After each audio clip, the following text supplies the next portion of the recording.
Hello, I'm Garry and I'm here to tell a story. Everybody loves a story, and this is an unusual story because it only has 4 words, so you have to listen carefully. Before you listen, I want you to close your eyes and try to see in your mind's eye, as it were, the elements of the story. Are you listening? Here's the story. Mum, Vinnies are here. This sentence is the most common greeting received by Vinnie's visitors when we knock on the screen door of the dwelling of someone in need. Each word paints a picture. When you saw Mum in your mind as you listened, what was she like? Was she young, single, stressed, or was she invisible to you? Most of the people we visit are single mums, usually young with a few children, often stretched to the limit trying to cope and grateful to have another adult to talk to for a while. The word Vinnies conveys in the story a certain familiarity. It refers to someones who are known and trusted. When you saw the Vinnies visitors, were they the person sitting next to you? Was it your husband or your wife? Were they complete strangers? Were they young or old, migrants or Indigenous, women, men, one of each? Did they look compassionate or a little burnt out?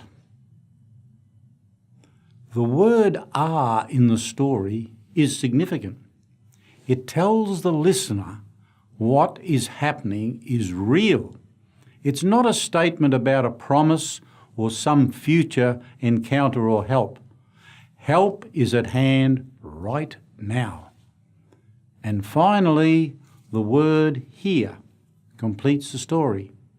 It conveys that the visitors are with us in our place. The child knows that they don't have to pack up and go somewhere else for help. Someone has come to us, to our place, and something good is going to happen. Before we leave the story, can you recall the tone of the voice of the child speaker? It reveals a great deal. Mum, Vinnies are here. Did it sound hopeful, a little excited, with a sense that the visitors will bring good news? Well, this common greeting touches the hearts of all Vinnie's visitors. 4 simple words that set the scene for the encounter, the meeting, the listening, the sharing, and the helping. This is compassion, as Jesus explained it in the Gospels. Recall for a moment the 2 great parables in the Gospels, the forgiving father of the prodigal son and the parable of the Good Samaritan. In the first story, the father says nothing to the returning son. Interesting. Dad simply tells others to bring new clothes and to prepare a meal. The Samaritan, likewise, says nothing to the injured man, but takes him to an inn where he asks the innkeeper to look after the man. The 2 most famous compassionate figures in the Gospels are people of action. And this is Jesus teaching us that unless our sympathy results in meaningful assistance, then it is not compassion. Recently, Pope Francis emphasised his teaching.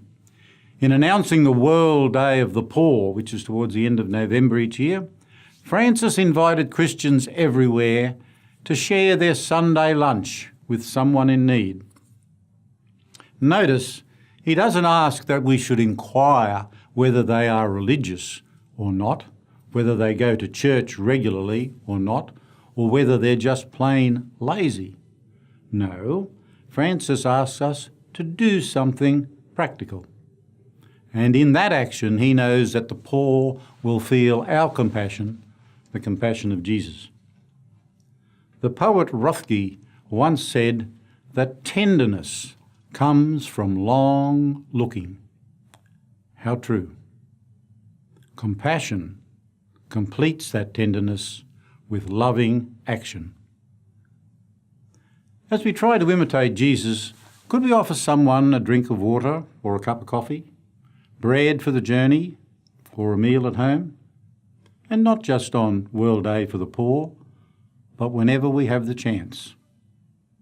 Sometimes we lack the courage, but if we need courage, the poet R.S. Thomas has a little verse that reminds us, when we are poor and aware of the inadequacy of our table, it is to that uninvited the guest comes. Thank you.